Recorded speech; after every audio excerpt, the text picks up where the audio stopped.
It's officially been 3 days now since the US and Israeli attack on Iran, and there has been several updates, very spicy updates, by the way.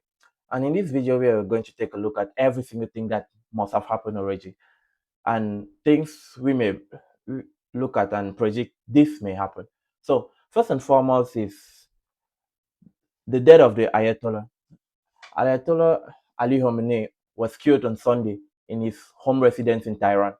And not him alone, but many other officials, high ranking officials, were killed along in the strikes. This really seems to be the end for the regime, I guess. No, no, you're wrong. That's not the end, because after that, the second important news is the new Ayatollah, or an interim Ayatollah, was inserted, which is Ayatollah Ali, Ali Reza Arafi.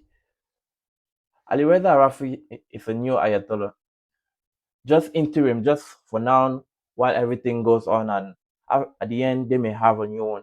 But there are several candidates, several from even Ali Zera himself and other people, being like the son of the late Ayatollah, and even his grandson is part of it, some military commanders. There are several candidates, and we may place some of them on the screen so you can have a closer look.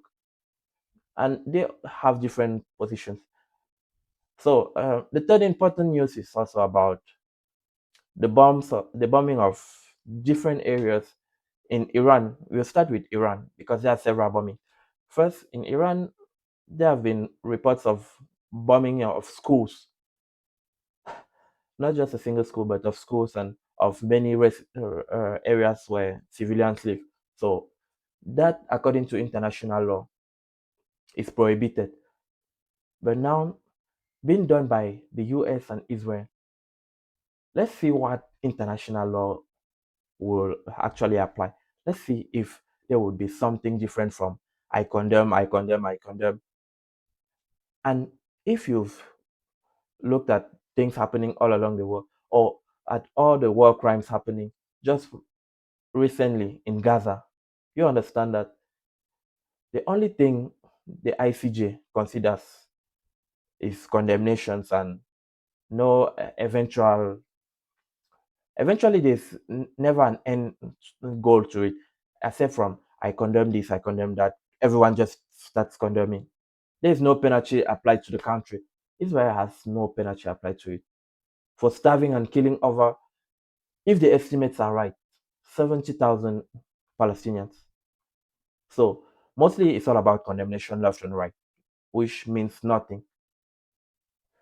Secondly, still on the bombings, it's been reported that Iran has bombed several countries that house US bases, and we'll have them on the screen so you can see the various US bases, because there are bases almost everywhere. They have bombed from Qatar, Bahrain, UAE, Oman. I think Iraq is part of it, Saudi Arabia, and almost every single country in the Middle East, and not to forget his greatest enemy, Israel, also. So there's been bombed from almost every single area. And fourth now is about Lebanon entering into this too, because just of recent, it's been reported that Israel this morning bombed Lebanon. Why? Because of ISIS. No, not yeah. So the term I forgot over there was Hezbollah, not ISIS. So Israel bombed Lebanon because of Hezbollah. It's been reported that they bombed Israel. So those are retaliatory missiles. Quite difficult to know which one is now retaliatory, because almost all the time Israel bombs Lebanon. So there have been bombs reported in Beirut. So the list of countries goes on and on.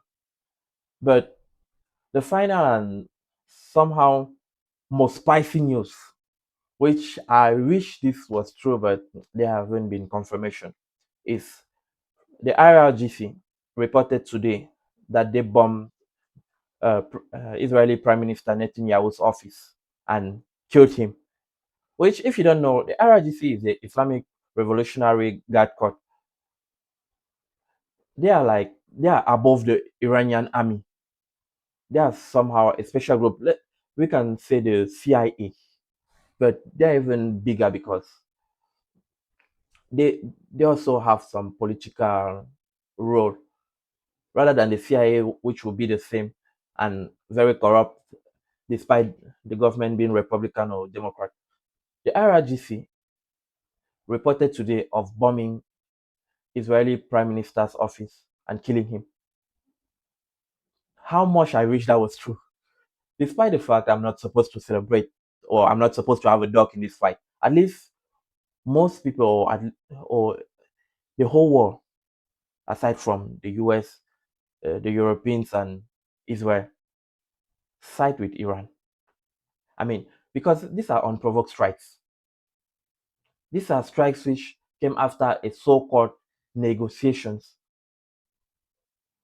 Trump is coming or will be known as the worst democratically elected president, if only it's even a democracy anymore.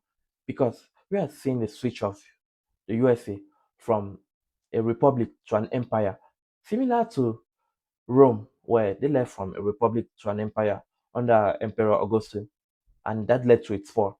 If the USA continues this way, they since they are celebrating 250 years this coming June, this coming July, sorry, they will gradually be descending into its fall as they move from a republic to an empire.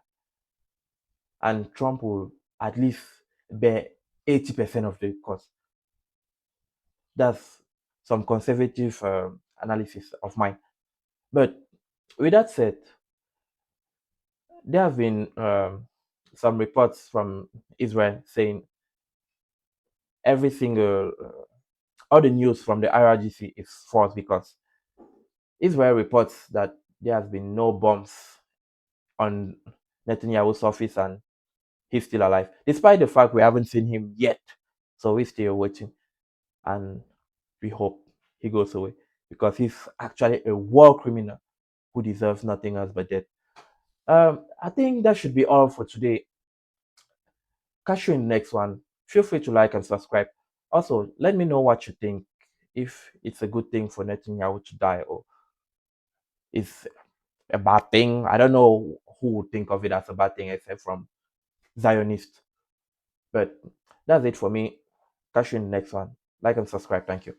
بعد از عمری مجاهدت حسینی و دائمی و خستگی ناپذیر روح بلند و ملکوتی کوه نستوه ولایت پدر مهربان امت رهبر و امام مسلمین حضرت آیت الله العظما سید علی حسینی خامنه‌ای در راه سربلندی حرم جمهوری اسلامی ایران شهد گوارای شهادت را نوشیدند و به ملکوت اعلی پیوستند.